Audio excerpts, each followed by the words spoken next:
Assalamualaikum warahmatullahi wabarakatuh. Perkenalkan, nama saya Muhammad Abidin. Saya merupakan guru PAI di SMIT Al-Falah Cawas, Kabupaten Klaten. Sekaligus saya sebagai mahasiswa PPG dalam jabatan UIN Raden Mas Said Surakarta pada tahun 2024.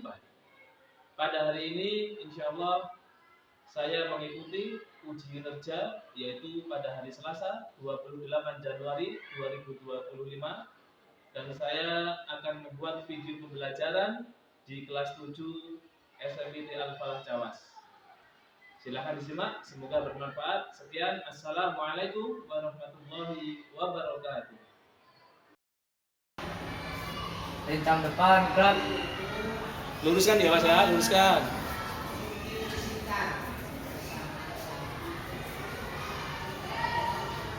Saat gerak, ambil jalan.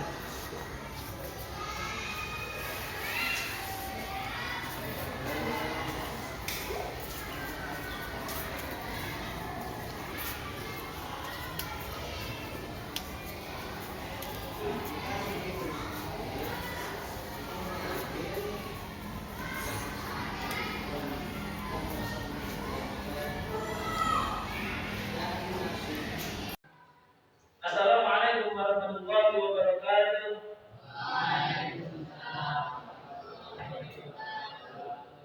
Bagaimana kabar kalian semua hari ini?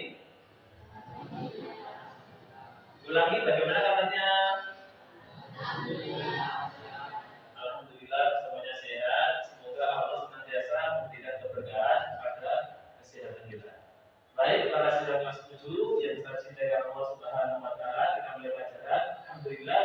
Wassalatu wassalamu ala Rasulillah nabiyina Muhammadin sallallahu alaihi wasallam wa ala alihi wa ashabihi wa man wala, amma ba'd. Pada hari ini siapa yang tidak masuk?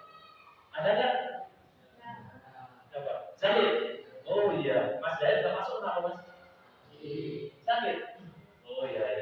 Ya kita doakan pada Mas Zahid, semoga Mas Zahid segera diberikan kesembuhan dan bisa bersama-sama lagi menuntut ilmu di kelas ini. Amin ya rabbal alamin. Itu berarti yang lain insyaallah komplit ya. Sebelum kita lanjutkan, kita lihat di beberapa meja bawahnya ada sampah. Minta tolong diambilin dulu Mas. Ya, sampahnya diambilin dulu. Kita biasakan sebelum kita belajar untuk kelas kita harus dalam keadaan bersih. Ya, kalau enggak itu sampah. Ya itu dulu Mas ya. Kalau belum di tempat sampah. Silakan. Ya, terima kasih semuanya yang telah berkenan membersihkan kelasnya.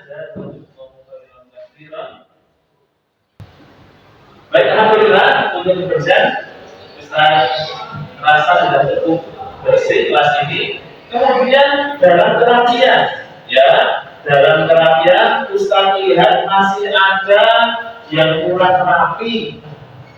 Coba kalian lihat. Batas meja kalian paling depan itu garisnya gimana? Ada yang masih sekali, ada yang kesalahannya yang rapi.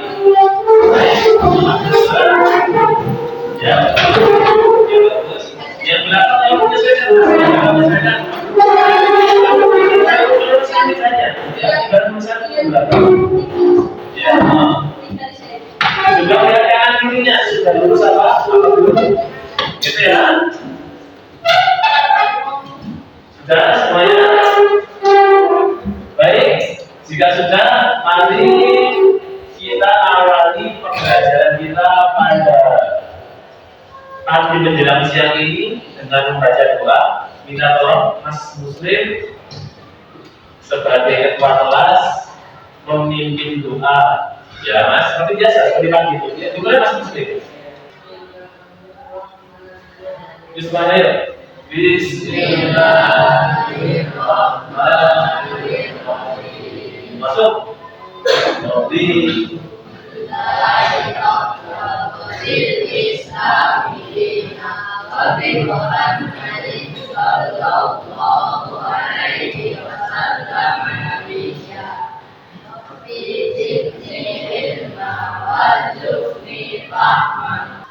Baik, alhamdulillah ya. Jadi pentingnya berdoa karena doa itu senjatanya kaum muslim ya. Jadi setiap melaksanakan kegiatan, lebih dalam kegiatan yang baik seperti belajar, kita berusaha untuk meminta petunjuk kepada Allah Subhanahu wa Ta'ala sehingga kita senantiasa dalam bimbingan Allah Subhanahu wa Ta'ala. Seperti itu ya. Baik, para siswa kelas 7A, alhamdulillah ya, hari ini kita bisa bertemu kembali dalam kegiatan yang mulia, yaitu dalam mempelajari dinul Islam. Karena di sini kita mau belajar materi agama, yaitu tentang fikih. Kita termasuk orang yang mempelajari agama Allah Subhanahu wa Ta'ala. Itu. Baik. Nanti pada hari ini, insya Allah kita akan melanjutkan pembahasan kita dalam apa ini? Rukshoh. Ya, ada ingat kemarin kita mempelajari tentang apa? Apa? Ya, rukshoh. Rukshoh artinya apa kemarin, Mas? Ya, artinya keringanan. Jadi hari ini nanti kita akan membahas tentang rukshoh sholat. Berarti apa? Keringanan di dalam sholat. Sholat ada keringanan. Nah, seperti itu ya. Nah, memang benar di dalam Islam itu adalah agama yang mudah. Kata Rasulullah, ad-dinu yusrun. Agama itu mudah. Islam itu mudah. Ya, sehingga kita tidak ada alasan. Wah, aku nggak sholat dulu karena ini, aku nggak sholat dulu karena itu. Enggak ada. Kecuali memang ada udzur syar'inya. Jadi, misal seperti ini. Misal ada orang yang Allah menakdirkan orang ini celaka. Kemudian kedua kakinya patah. Jadi harus dibawa ke rumah sakit dengan pengobatan yang cukup intens. Kira-kira bagaimana? Keadaan orang ini boleh meninggalkan sholat atau tidak? Ngaco, siapa yang bisa jawab? Atau silakan menjawab aja. Sholat apa tidak kira-kira ini? Sholat. Ada yang dapat lain? Silakan. Oh tidak. Oh ada yang dapat tetap sholat. Ada yang boleh tidak karena sakit. Ada pendapat lainnya? Cukup ya. Karena memang itu hanya dua jawaban itu ya. Antara boleh atau tidak. Nah untuk itu nanti coba kita pelajari materi ini. Tujuannya apa? Ya biar kita tahu. Tujuannya apa? Biar kita tahu. Kalau ada kasus seperti ini, orang yang kecelakaan, dua kakinya patah, harus dibawa ke rumah sakit, pengobatan yang harus sungguh-sungguh, itu boleh meninggalkan sholat atau tidak? Apa harus tetap sholat? Tujuannya ini, biar kita tahu bagaimana hukumnya orang yang meninggalkan sholat dalam keadaan tertentu. Begitu ya? Baik. Dan kita harus ingat firman Allah Subhanahu wa Ta'ala bahwasanya Allah pernah bertanya atau menggambarkan keadaan penghuni neraka. Penghuni neraka itu diberi, penghuni surga itu diberi kesempatan bertanya kepada penghuni neraka. Masalah ketun bisa bagian artinya apa? Apa yang menyebabkan kalian masuk ke dalam neraka saat? Kemudian jawabannya apa? Qalu lam naku minal musolli. Kemudian orang-orang yang masuk neraka saat itu menjawab dengan izin Allah Subhanahu wa Ta'ala. Mereka menjawab apa? Sesungguhnya kami dulu ketika hidup di dunia tidak termasuk orang yang mengerjakan sholat atau orang-orang ini telah meninggalkan sholat. Maka namanya kita harus berusaha untuk mengerjakan sholat. Tapi kan tadi ada keadaan seperti itu. Nah itu bagaimana? Nanti apakah benar atau tidak kita saksikan ya dalam video berikut ini. Curi daripada narkoba, daripada merampok. Lebih banyak di antara kita merasa itu satu hal yang repot. Dosa meninggalkan sholat. Cukup sebagai bukti besarnya dosa orang yang meninggalkan sholat, keislaman orang itu diperserik.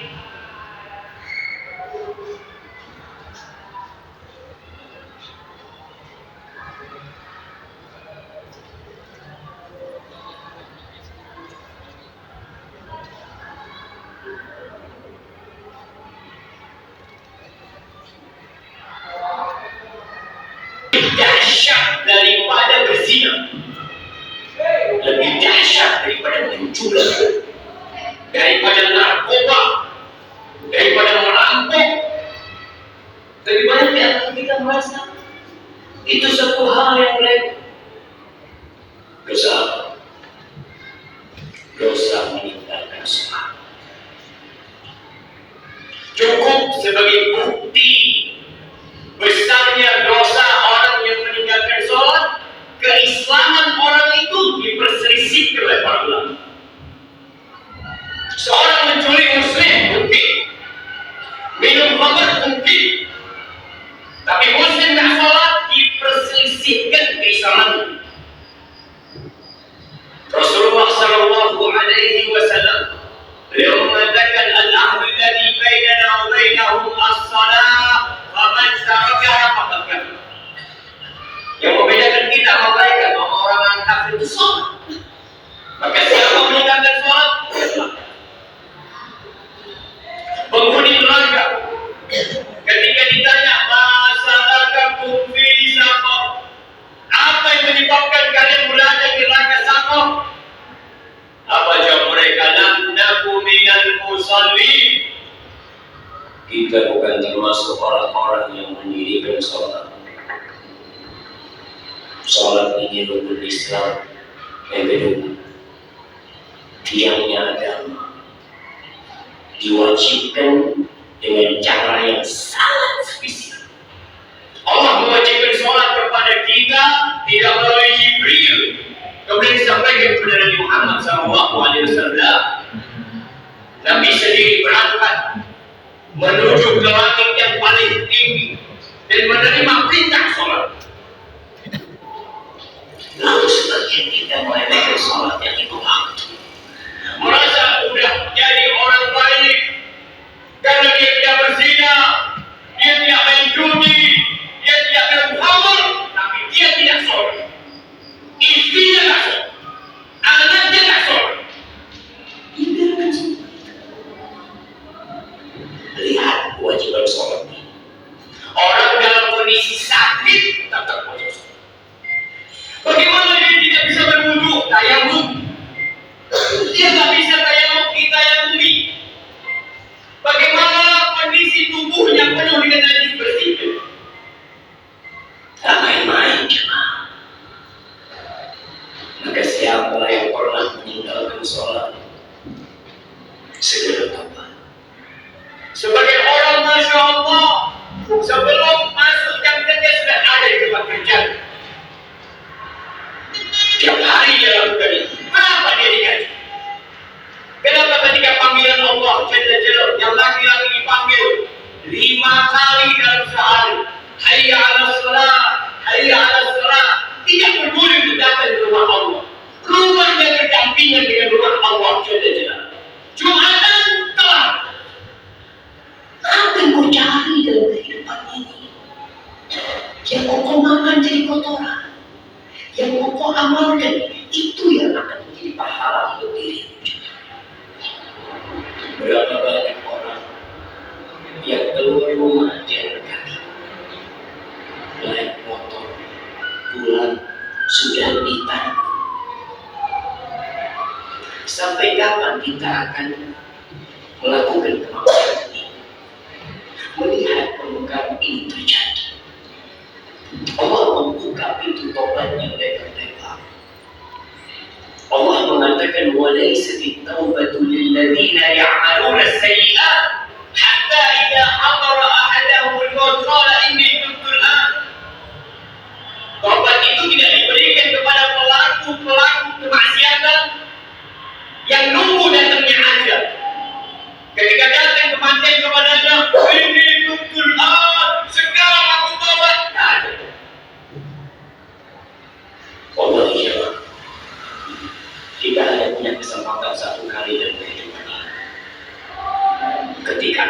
tiba, engkau hanya bisa memanas, menyesal, berteriak karena mendapatkan siksaan yang terdiri dari Allah.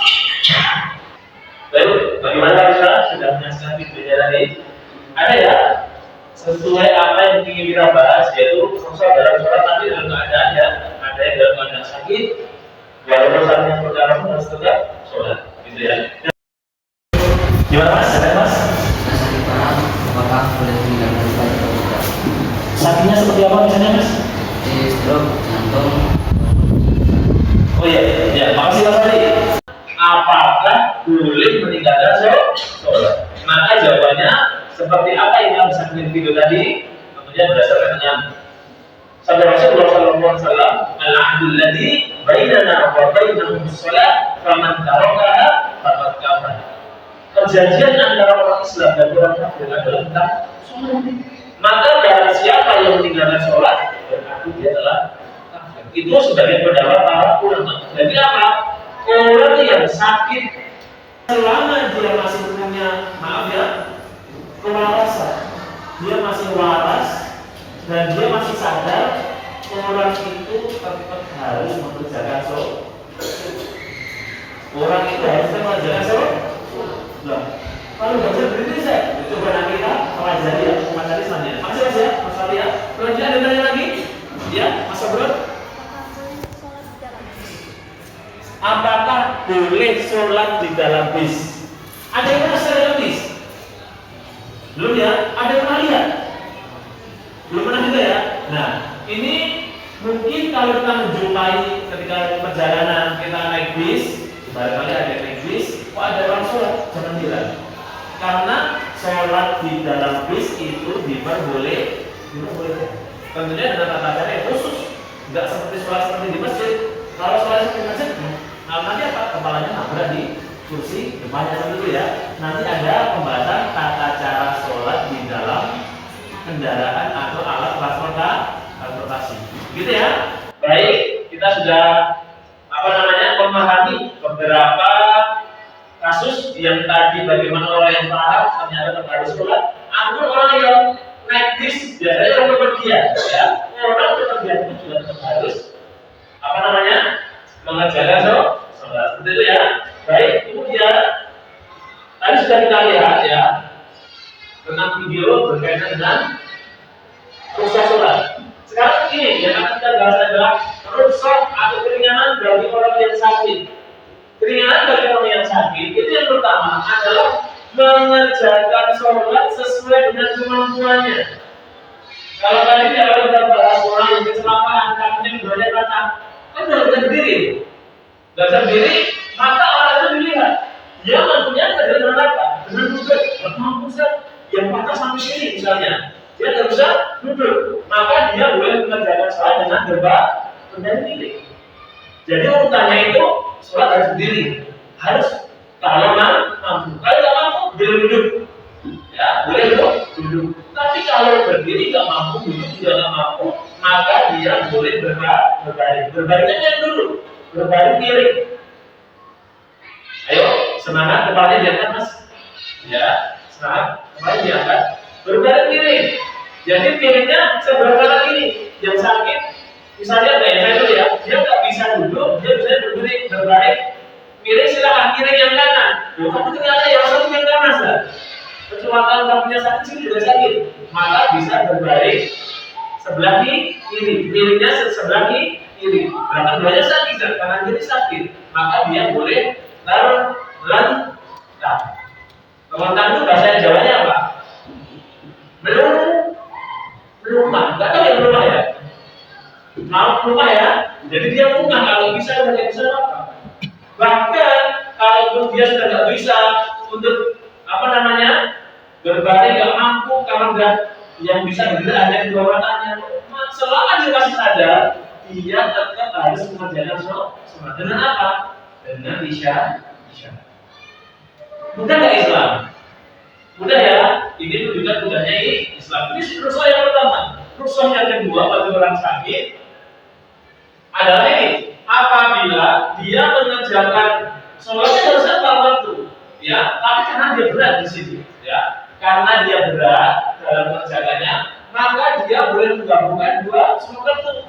Misalnya dia sakit itu kalau dia nanti bangun tidur lagi bangun itu sakit kalau masalah seperti itu. Maka dia bisa memilih waktu misalnya antara waktu dulu dan asar ya. Dia boleh memilih waktu dulu dia sekaligus mengerjakan sholat asar. Maksudnya apa? Sekali dia sholat itu sekalian dulu 4 rakaat, kemudian asar juga 4 rakaat. Nanti ketika waktu asar sudah tidak mengerjakan sholat. Ini namanya apa? Menjamak, ya, menggabungkan dua waktu sholat menjadi satu waktu. Kalau dikerjakan di zuhur namanya jamak takdim, tapi kalau dikerjakan di waktu asar namanya jamak takhir. Gitu ya. Sudah kita belajar yang lain ya. Selanjutnya, bagi orang yang sakit ada keringanan lagi. Bagi kaum muslim atau orang Islam laki-laki harus datang masjid ketika sholat jamaah ya di 5 waktu. Tapi kalau dia karena sakit, ya sakit, karena dia alasannya rumah sakit, maka dia boleh mengerjakan sholat di dalam rumahnya. Tapi ketika besok sudah sembuh, dia harus datang ke masjid untuk berjamaah. Itu yang pertama. Rukhsah bagi orang yang sakit. Selanjutnya kita masuk yang kedua, yaitu rukhsah bagi orang yang sabar atau orang dalam perjalanan jauh. Jadi sabar tidak cukup itu mas. Misalnya kita di Jawa, kita mau pergi ke kabupaten kota, ini kan sudah perjalanan. Tapi ini belum dianggap sabar. Yang namanya sabar itu adalah perjalanan jauh. Sebagian ulama memberikan jarak minimal 80 km. Ya, atau ulama yang lain juga kembali kepada uruf itu apa? Kebiasaan masyarakat. Jadi masyarakat itu melihat perjalanan jauh itu biasanya apa? Biasanya dia bawa uang saku lebih dikunjuli, ya. Itu kenapa jauh? Ataupun dia membawa bekal yang berupa pakaian ganti, ya, baju ganti. Itu namanya sudah perjalanan jauh. Nah ini baru gitu orang itu safar. Orang safar itu juga yang termasuk dapat keringanan dari Allah Subhanahu wa Ta'ala. Apa saja keringanannya? Yang pertama, mengqashar sholat. Qashar artinya apa? Meringkas. Kalau mengqashar sholat berarti meringkas sholat. Yang awalnya 4 rakaat menjadi 2 rakaat. Tentunya sholat yang bisa diqashar adalah sholat yang rakaatnya ada jumlah 4. Apa saja? Zuhur. Yang kedua, asar. Yang ketiga, Isya. Berarti maghrib berarti qashar enggak maghrib? Enggak boleh. Subuh berarti qashar enggak? Subuh di qashar jadi habis berarti ya. Ya, berarti yang diqashar hanya sholat yang 4 rakaat. Itu ada 3 ya. Zuhur, asar dan Isya. Itu yang pertama, keringanan bagi orang jauh. Boleh qashar sholat. Keringanan yang kedua bagi orang yang sholat adalah menjamak sholat. Ya tadi enggak boleh sholat. Misalnya kita kelas 7 wisata ke Bandung, nah kita pas sampai di Semarang, pas ada sholat dulu, 2 rakaat salam, kemudian sholat asar 2 rakaat salam, itu sudah dapat sholat dulu dan sholat asar. Berarti namanya apa? Jamak qashar atau jamak takdim qashar. Paham nggak? Paham ya insya Allah ya. Nah ini keringanan bagi orang yang safar yang kedua. Kemudian yang ketiga, keringanan yang ketiga bagi orang yang qashar seperti yang ditanya sama Sobron dia mengerjakan sholat di dalam kendaraan. Ya tadi misalnya kita mau pergi ke Jakarta, kita naiknya di kereta yang lama, di kereta itu lama dan yang berhenti di stasiun. Tapi kalau kita berhenti kita keluar sekolah dulu, misalnya kita kan jalan ya, keluar udah ada keretanya, maka kita nanti hidup. Dan kalau enggak, kita sekolah di dalam kereta. Seperti itu. Nanti tata cara sholatnya akan kita bahas pada pertemuan yang berikutnya. Seperti itu ya. Ini gambaran atau perbandingan antara rukhsah bagi orang yang sakit dan rukhsah bagi orang yang sedang dalam perjalanan. Ini yang bisa kita pelajari. Kemudian setelah itu silakan kita bagi kelas ini menjadi 4 kelompok. Ya, kita bagi kelas ini menjadi 4 kelompok. Silakan. Untuk kelompok yang pertama ini yang diketuai oleh Mas Dani, ya Mas Dani. Silakan ditata kursinya berhadapan dua, hadapan dua ini, ya. Kemudian kelompok ini diketuai sama Mas Fatih, ditambah Mas siapa namanya? Ya, Mas Bukan belakang sini ya, ikut Mas Januar. Kemudian kelompok sini diketuai oleh Mas Yusuf ya. Oh Mas Hanif, Mas Hanif nanti 4 ya, sama Zia, Mas Asyam sini ikut kelompoknya. Nanti Mas Asyam jadi ketua kelompoknya ini, ya. Silakan, ini mejanya ditata berhadapan depan. Mejanya ditata berhadapan depan.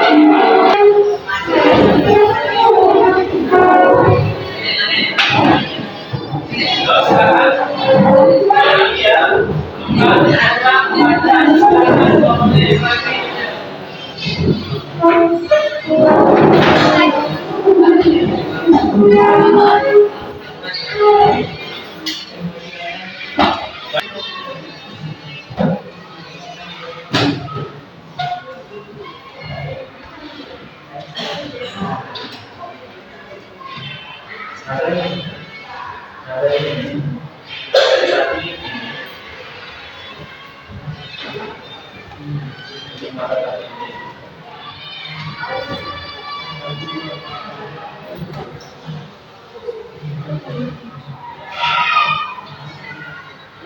Baik, kalian sudah membuat kelompok secara rapi. Selanjutnya, hari ini kita akan membuat tugas sebagaimana materi yang telah kita pelajari tadi. Silakan kalian mengerjakan secara kelompok atau bersama-sama dengan teman kalian. Dan ya, seperti ini, silakan dibuat tugas seperti di atas.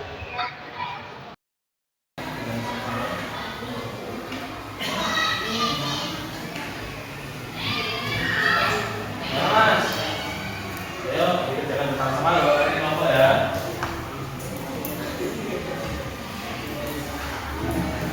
Silakan, tulis.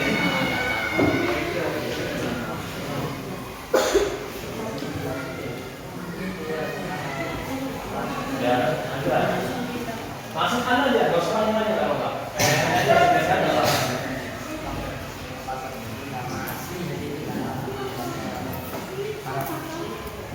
Baik, kita nanti mengerjakan tugas ini kurang lebih 20 menit ya. Kurang lebih 20 menit. Nanti kalau sudah silakan, atau maaf, 20 menit, 10 menit aja. Ya, 10 menit aja. Nanti kurang lebih 10 menit kalau sudah selesai, setiap kelompok nanti maju satu-satu mempresentasikan hasil kerjanya. Gitu ya semuanya ya. Baik itu. Baik.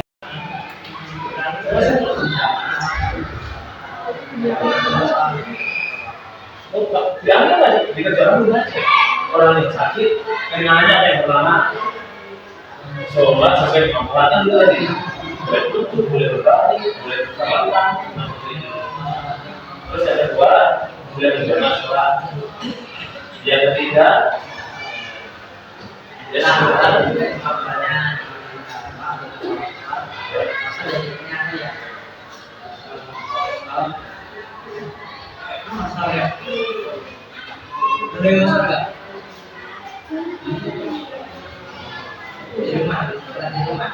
apa biasa di rumah juga. Jadi proses zaman sudah di Malaysia.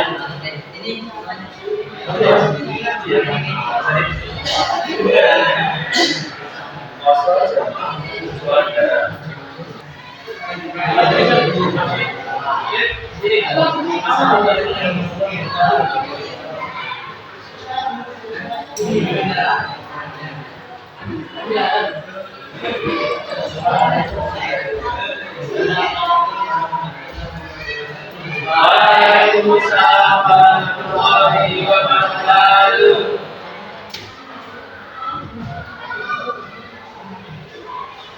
Ya, ini dari kelompoknya Mas Hanif mau membacakan hasil dari musyawarah, ya, musyawarah yang telah dibacakan. Ini nanti bisa dipasang ya, karyanya bisa dipasang di dinding atau di tempat mading. dan di sekolah. Silakan Mas Ali.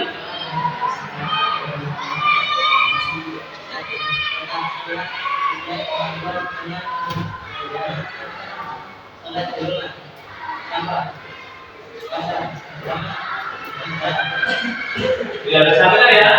Mungkin ada pertanyaan. Maksudnya. Waalaikumsalam warahmatullahi wabarakatuh.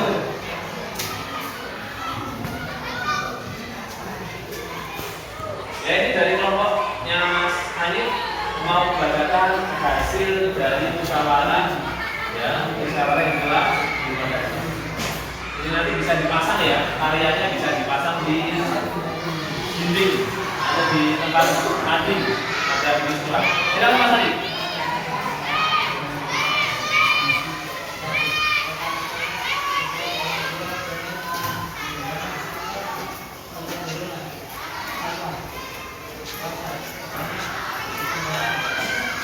Ya, bersama ya. Mungkin ada pertanyaan hasilnya. Oh, ada pertanyaan dari Mas Arka. Bagaimana cara membedakan rukuk dan sujudnya pada saat sholat duduk? Begitu. Mas Arka bisa menjawab? Wah, baik. Jadi ya, cara membedakan rukuk dan sujud pada saat sholat duduk ya, itu kalau rukuk itu dingluknya sedikit, tapi kalau sujud dingluknya agak banyak. Jadi kalau rukuk segini misalnya, kalau sujud agak rendah. Jadi dia tetap duduk, tapi rukuknya merunduk sedikit, tapi kalau sujud merunduknya lebih banyak. Itu Mas Arka ya? Ya, makasih ya Mas Arka ya. Makasih untuk Mas Arif. Makasih Mas Arif ya. Makasih untuk Mas Arif yang telah menyampaikan hasil pembuatan karya bersama kelompoknya. Baik, silakan semuanya dikumpulkan. Yuk, semuanya dikumpulkan. Sudah selesai? Ya. Selesai? Belum Mas? Enggak ya? Yo. Ya. Materinya kasih apa mana? Selesai belum? Enggak apa-apa, udah selesai jadi. Bagus. Ya. Baik, alhamdulillah. Pada hari ini kita telah membuat karya yang berupa tabel perbandingan rukshoh dalam sholat bagi orang yang sakit dan orang yang sedang sabar. Insya Allah dengan hasil ini Ustaz harap kalian sudah sudah mampu memahami konsep tentang rukshoh bagi orang yang sakit dan orang yang sabar. Baik, selanjutnya silakan kalian kembali ke tempatnya masing-masing. Jadi kelasnya ditata seperti semula. Yuk, kita tolong ya. Kelasnya kita tolong ditata seperti semula.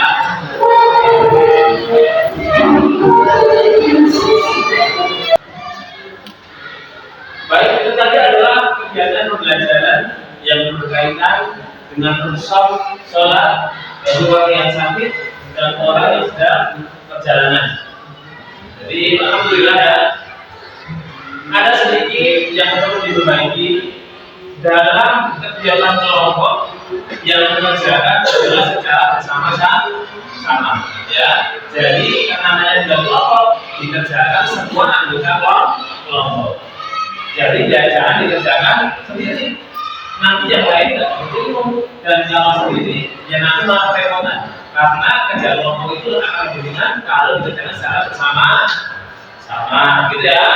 Kemudian coba mari kita simpulkan pelajaran pada hari ini bahwasanya di dalam mengerjakan sholat itu ada apa? Ada apa sekali lagi?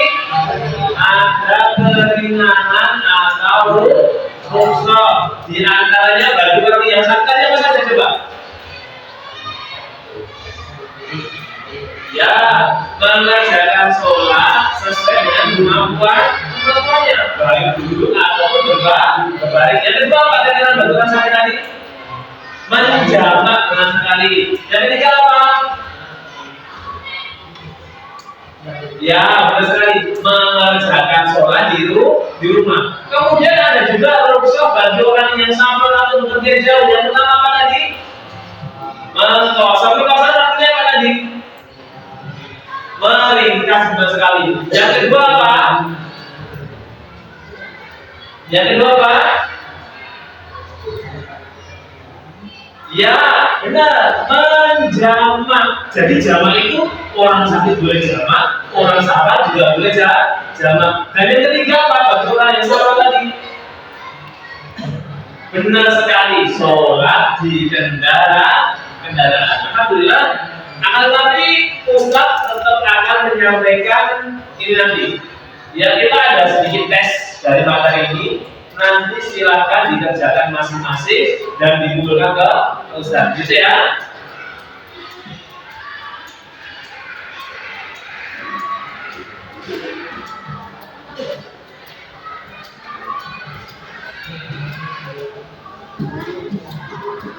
Latihan itu dikerjakan kurang lebih 5-7 menit saja ya, karena itu mudah-mudah ada pilihan ganda dan yang lainnya. Silakan dikerjakan. Nanti kalau sudah Ustaz kasih waktunya sudah habis dan dikumpulkan semuanya ya, silakan dikerjakan dulu.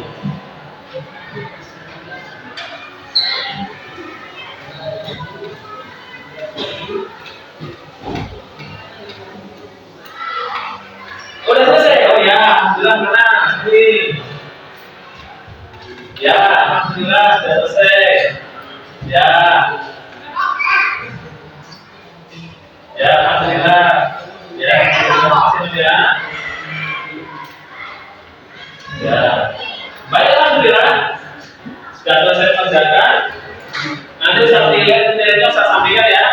Tapi secara keseluruhan dari yang telah kalian kerjakan ini sudah menunjukkan bahwasanya kalian sudah memahami konsep dari rukhsah di dalam sholat, khususnya bagi orang yang sakit dan orang yang sedang perjalanan atau bepergian jauh. Gitu ya. Alhamdulillah, semoga saudara kenapa kalian tidak bermudah-mudahan dalam meninggalkan sholat apapun keadaannya, selama kita masih Islam dan kita masih waras, kita harus terus mengerjakan sholat sampai kapan? Sampai meninggal dunia. Dan kita harus semangat dalam bagaimana cara mengerjakan sholat yang sesuai dengan sholatnya Rasulullah SAW. Begitu ya. Jangan lupa untuk pelajaran yang akan datang kita akan membahas tentang rukhsah zakat. Rukhsah apa? Zakat. Berarti keringanan di dalam zakat. Gitu ya. Baik, sekian dulu. Silakan pelajaran pada siang hari ini dipimpin atau diakhiri dengan doa dipimpin oleh Mas Rombron. Ya Mas Rombron, kita akhiri pelajaran pada siang hari ini. Silakan dulu. Siapa boleh gitu ya? Subhanallahumma wa bihamdika asyhadu an la ilaha illa anta astaghfiruka wa atubu ilaik. Ya, sekian dulu ya untuk pelajaran kita hari ini.